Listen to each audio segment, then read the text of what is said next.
The following is a presentation of the Eagles Sports Network. Hello and welcome into episode 28 of our podcast, Mossy Creek Conversations. I'm the voice of the Eagles, Adam Cavalier, and pleased to welcome in our guest for episode 28. He is a graduate in 1973 from the Carson-Newman football team. He is an award winner for the Distinguished Service Awards for Carson-Newman Athletics and a former defensive backs coach here at Carson-Newman in the early 2000s. Frank Gioscia, thanks for taking some time and chatting with us. Glad to be here and appreciate the opportunity. What an interesting journey that I hope to go down today. And it starts, I suppose, with a state that has, I think, some weird ties to Carson-Newman, a New Jersey boy from Rutherford. How did you make your way down here in the 1970s with a lot of other guys who ended up here? Of course, I graduated in '69 from high school. Yeah.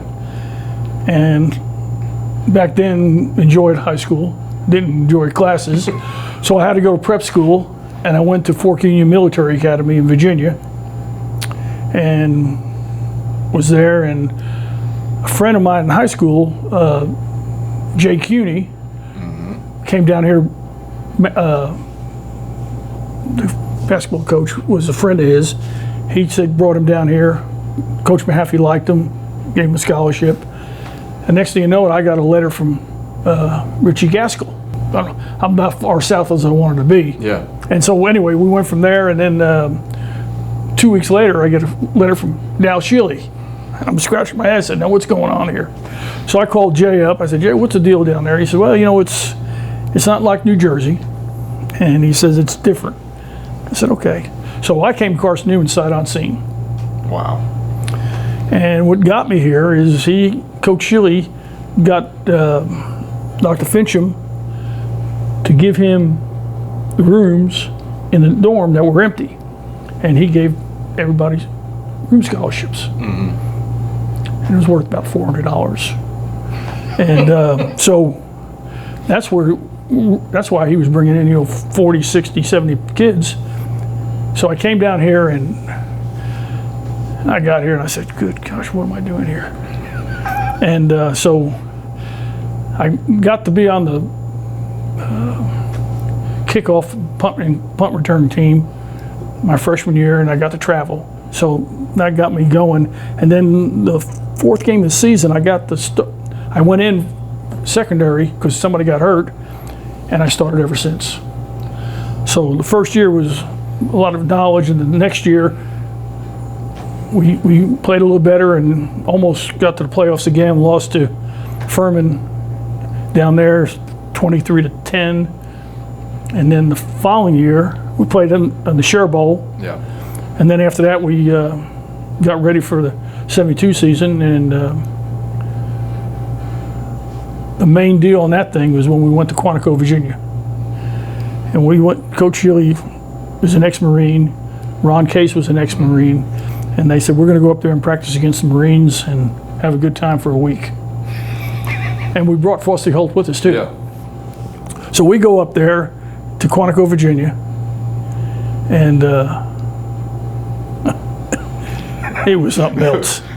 I mean, it was something else. We got in these cattle cars, and they took us to practice field, and we practiced against them, did this and did that, and we scrimmaged against them, and then had a great time. And that's what I think really molded the team together. So from there, in '72, was a great year. I mean, we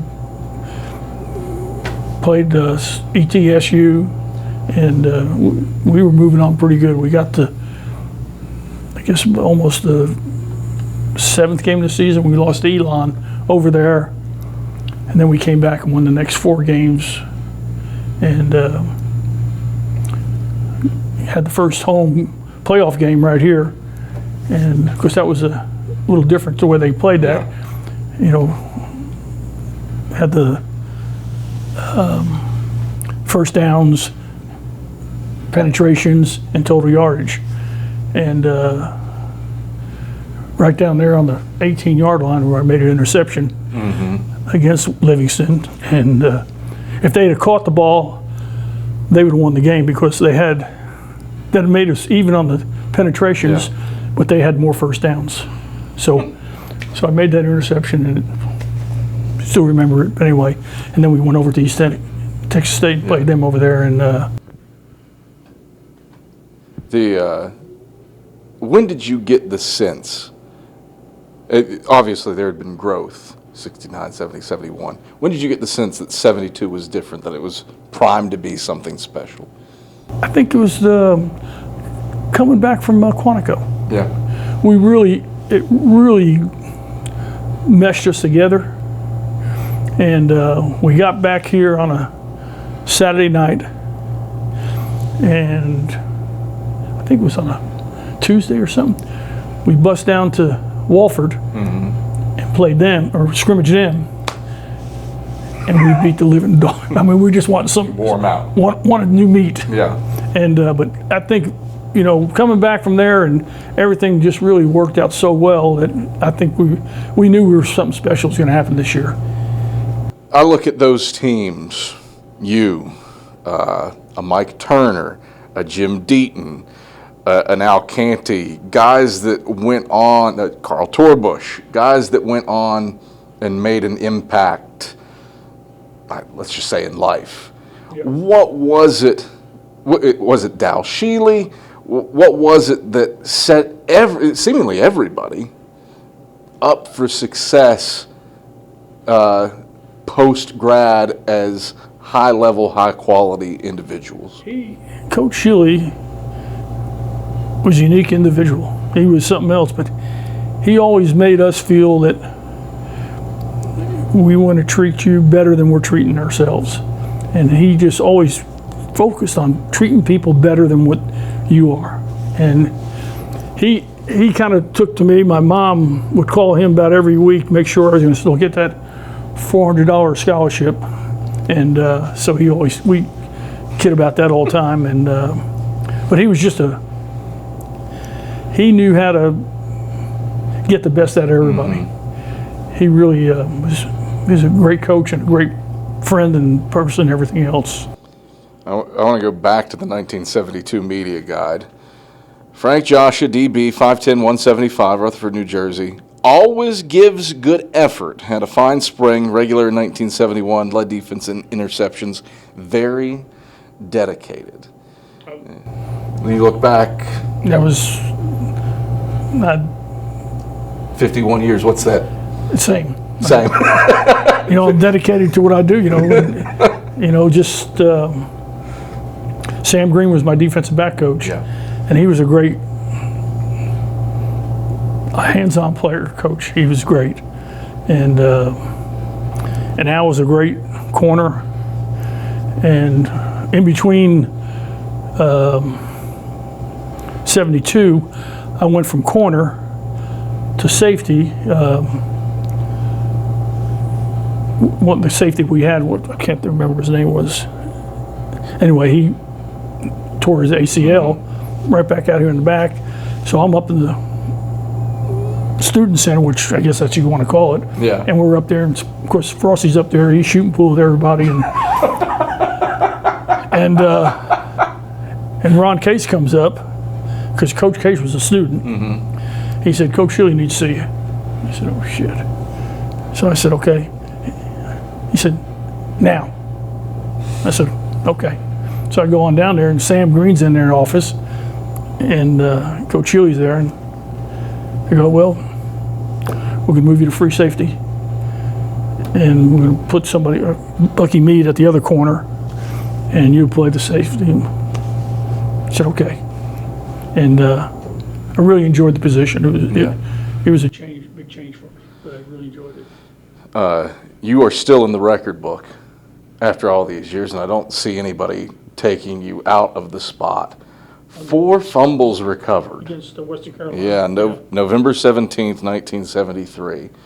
I think Sports Illustrated had a study 5 or 6 years ago that said it's impossible to predict who's going to be successful in recovering a fumble. Like, it's statistically insignificant. Somebody can count on that. How on earth, 4 in one game. It's just right place at the right time. You know, just Plain and simple. it just happened to be there. So, Do you remember? Does anything stick out to you about that game? It just well, you know, have you ever been up to? it's been a minute since I've been to You know, Callaway. they had their field, and it was directly into the sun. Yeah. It was east and west, not north and south. And toward the end of the game, I mean, you couldn't see nothing because that sun was setting, and it was right in your eyes, and it made it tough. And you know, we were out of the playoffs. We lost to Morehead State the week before, and that knocked us out. And then, of course, win or lose, we weren't going to get into the playoffs. So it was kind of a bad feeling at the end there. When you graduated, did you have a sense that you wanted to go into coaching, or was it what was your process like? My deal was, when I graduated, I had an offer to go up to Canada. I went up there to the Ottawa Rough Riders. Yeah. And went up there, and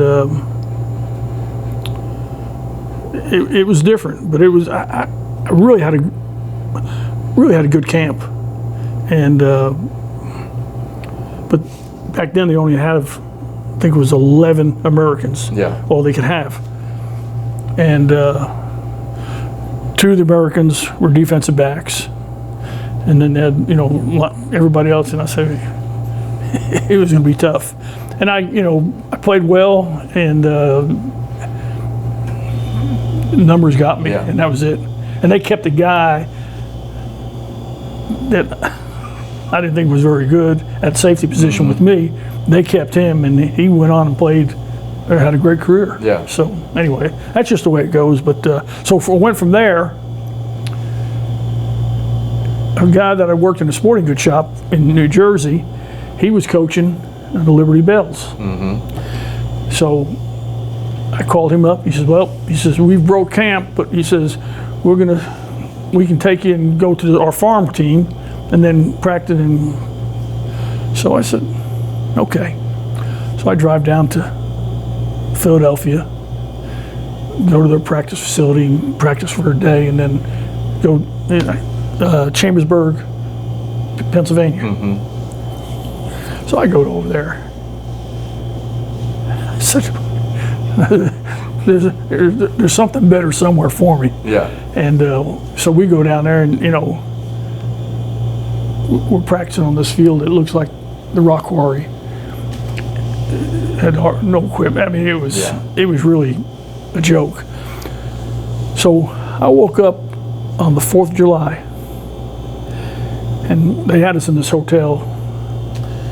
And I mean, it was 110. I mean, I was sweating. I said, I'm getting out of here. I packed up my stuff, and I drove to Kingston, North Carolina, where Sam Green was coaching high school. He left my senior year, right before my senior year, to be head coach down there at Kingston. So I go down there and I visit with him. He says, I can go ahead and get you a teaching job right now and coach with me. He says, but I want you to go ahead and go to grad school, get your degree, and then we'll go from there. So that's what I did. I went to Winthrop College and got my degree there. And I had a job in, not Orangeburg, I can't remember, someplace in South Carolina. And I took the job. I was going to be there in the fall. Coach Healy calls me up in July. He says, I've met a coach that was coaching against you at East Texas State. He is going to be the coach at Western New Mexico. He's looking for a defensive back coach. Do you want to go? Of course, I was single. So I just said, well, okay. So I get my little Austin Healy Sprite and go cross country. Was there culture shock when you ended up in New Mexico, New Jersey to Tennessee? New Mexico. All the way across? It was a different world. And it was, I mean, there's no greenery. Yeah. Everything was just Dry. It was dry, and and I coached baseball out there too, and had a pretty good team. And anyway, I stayed 2 years coaching there, and finally at the end of my second year, I said, either I get out of here or I'm going to die here. And I said, I don't want to die, so I'm going to leave. So I drive back, and my friend from high school is living in Beaumont, Texas. So I call him up. He said, well, just come over here. You know, you don't have to drive all the way back. Just stay here. I said, all right. So we're there, and we're sitting around. He says, what are you going to do? I said, well, I don't know. I said, try to find a job and do this. He says, well, you know, in Texas, they have the right to work law. You don't have to be in a union to get onto a job. I said, well, what are you talking about? He says, well, longshoremen, you can go there and get picked up and make some pretty good money. I said, okay. So now this is the dangest thing you've ever seen. They've got all these chairs, and they go by seniority. So the guy who's got 30 years sits in the first seat, go all the way back and forth, all the way back and forth, till you get to the back. And that's where all the casuals, people who are not union or anything like that. So the first thing they pick up was all the easy jobs, and the last jobs who were in the hole, throwing flour sack. So, you know, people putting cards out, and I'm saying, what the hell?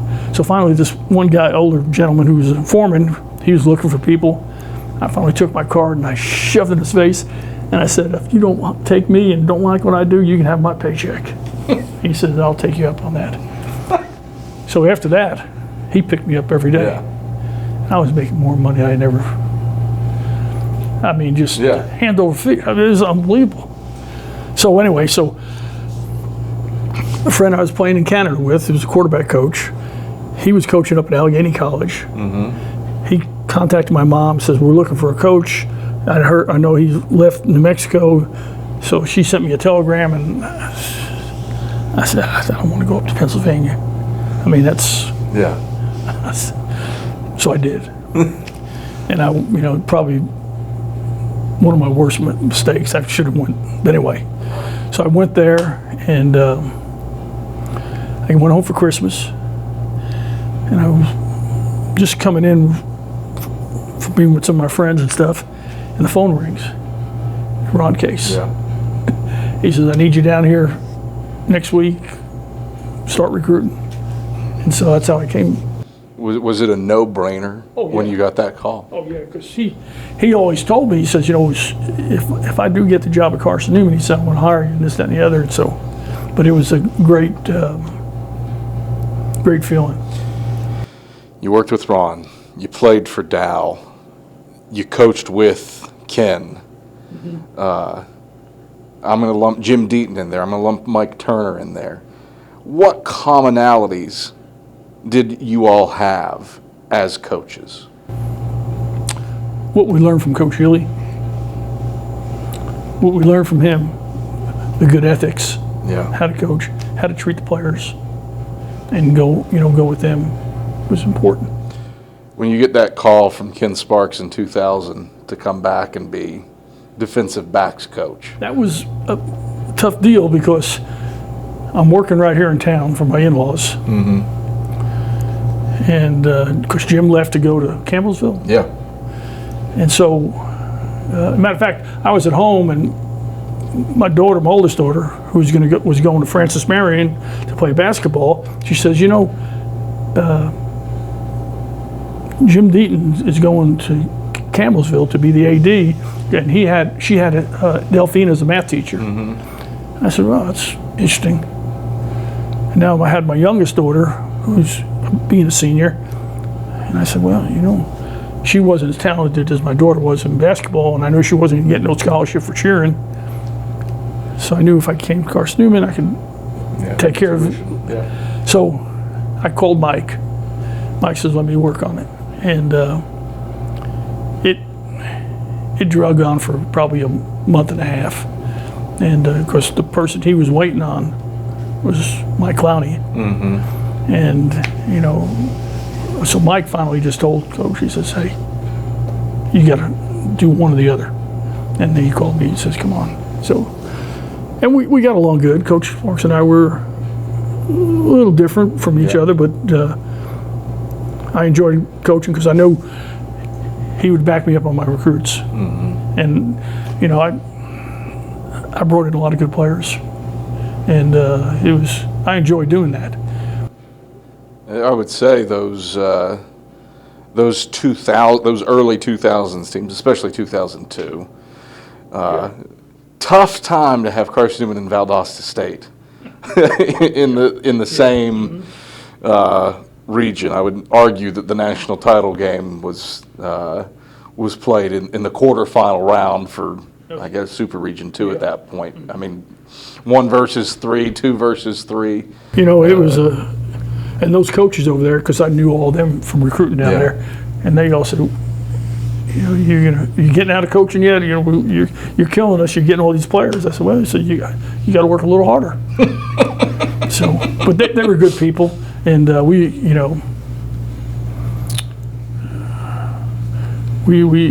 had a chance to win that game, and it just didn't fall into place. It just didn't come to make it anyway. So the 2003 team was good, but we weren't as deep as we were in 02.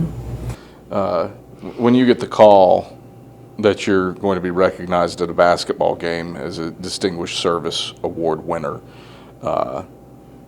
what's your reaction to be recognized like that? I was on Tuesdays once a month. We go to Lisa's with Greg Parman, Coach Mac Lambert, and Danny Sanders happened to come that day. And we usually sit pretty much same table. And they said, let's go sit in the back room. And I said, well, let's sit right here. And Greg said, no, we're going to sit back there. I said, all right. So we moved to the back. And then he brings out this letter that Ron Case wrote. And read it and told me. And it just blew me away. Because Frosty and I we were great friends. Yeah. He was a charm. I mean, he was special. You know, I can tell. We'll go down that path here in a second, because I do love a good Frosty story, but I want to save it for a little bit later. But he was great, and when I came back in '78, he saw himself. So we had a good time. The thing that sticks out to me about you, what you've been doing for the last decade plus, I guess, it's called The Ultimate Hike, and we'll put a link in the description on YouTube directing to it. Raising money to help childhood cancer. How'd you get started with this? And I suppose hiking. David Tucker. We were out on the lake in 4th of July of '09, and he says, you know what we need to do? I said, what's that, David? He said, we need to take our wives and hike up to Mount LeConte. Okay. And I said, yeah, that's what I want to do. I really want to do that. And so my wife said, well, you know what? She says, I've had some friends that go up there, and they said it's pretty nice. It's not that hard. I said, well, so anyway, a month, finally about mid-September, he says, we're going to go to Mount LeConte. Let's go. So we went up there, and I got going on that thing, and I got hooked. It was just like that? I mean, just like that. I mean, I said, good gosh. I said, here, I've been living here for 20 years, and didn't know we had this right here. And so I started hiking, and then it took me a year and a half to do the first, all the trails. And then I guess it was in 2011 when Ultimate Hike started. I was on vacation. I came back, and the guy in the gym, he said, I got this flyer that I found at this sporting goods shop. He said, it's probably something you want to do. I said, what's that? He said, it's called the Ultimate Hike. So he gave it to me, and I threw my bag. And then about 2 weeks later, I looked at it, and they're having a meeting down there at the Little Indian River trading post there in Townsend. And so I go there, and they're talking about how you got to do this, and you got to raise $2,500 to start with That pays for your meals and your hotel room and all that stuff. So the first year I got $5,000, $5,000 and something. I said, good gosh, and that automatically puts you in the Summit Club. And so from there on, it just, first 3 years, it only went, 5, 6, right in there. And then all of a sudden, like in 2015, it just kind of took off. And, right now, I've got almost $65,000 raised for this year. Yeah. And I should be able to get to the goal I got to get to 500,000. What motivates you for that? I mean, normally when you talk to somebody about raising money for cancer research, I hate to say it this way, it normally is the byproduct of a personal tragedy, or you've got some tie. My youngest daughter lives in Atlanta. She's a nurse, and she worked for this plastic surgeon, and his daughter worked there too, so they became good friends. Anyway, they were on vacation, not my daughter, but her and her son, and they were, I think, the Bahamas. And his daughter told his father, I'm taking pictures of Gavin's eyes, and when I take the picture, it kind of crystallizes. His father said, get him on a plane right now, and took him back up to Atlanta, and he had some type of eye cancer. Oh, wow. So they got it just in time, and they had to take the eye out, but the other eye was going to be okay, so he's in remissions now. So I told Julie, I said, Julie, you tell Ashley that I'm going to go ahead and use him as my poster boy. And so I started with that, and then from there it just started blossoming. Yeah. What is, I suppose, the byproduct, that's the a phenomenal end goal, but the other side of that is you're actually doing what you enjoy, which the hikes. Yeah. Do you have a top one? Do you have a top, like you're? If I'm not a hiker, where are you sending me? Where are you sending me to awe me with a hike? What I tell David Tucker when he wants to go on a hike, Oconaluftee, over in Cherokee. Okay. It's a flat trail. It's 1.5 miles one way and 1.5 miles back. And that's what I always tell David. I said, David, let's go do Oconaluftee. You feel pretty good today. That's pretty good. That's pretty good. So, how about a more difficult one? If I want to burn some calories. it would be probably on the AT trail. There's 70 miles of AT trail that goes through the Smokies. Yeah.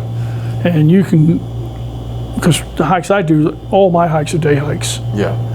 So there's one hike that goes from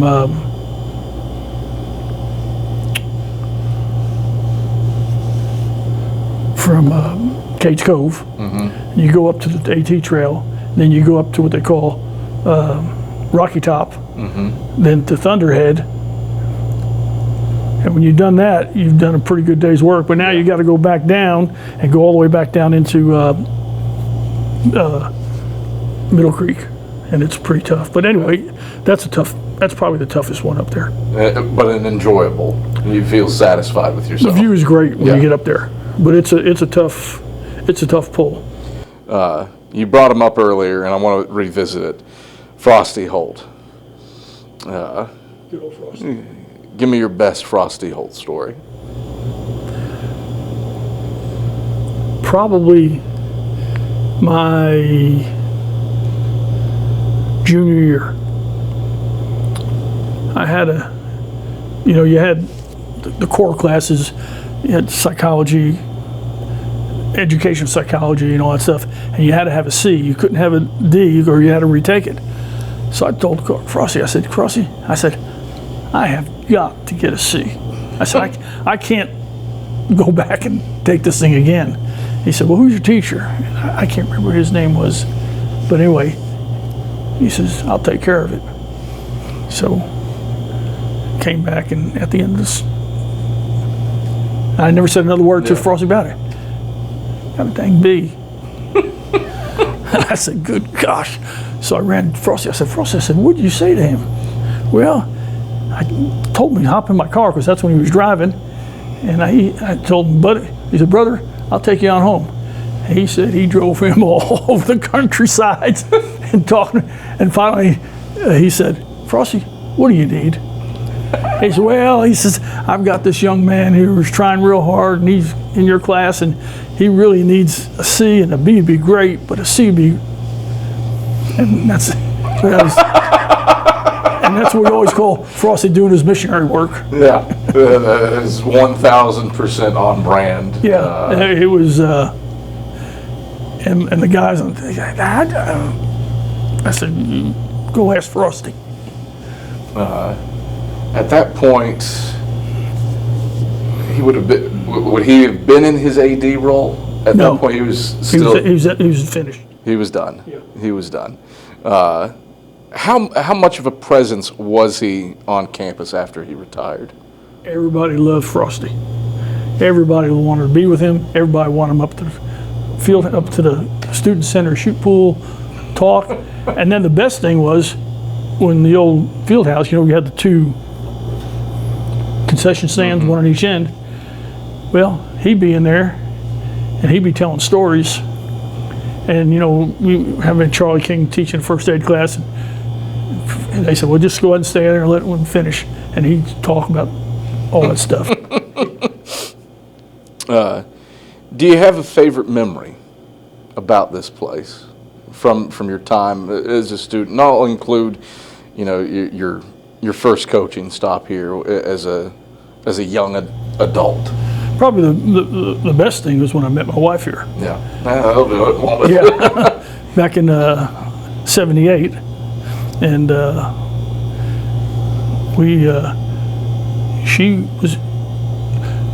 she was a sophomore my freshman year, because I was a year behind because I went to prep school, and we had individual dual sports with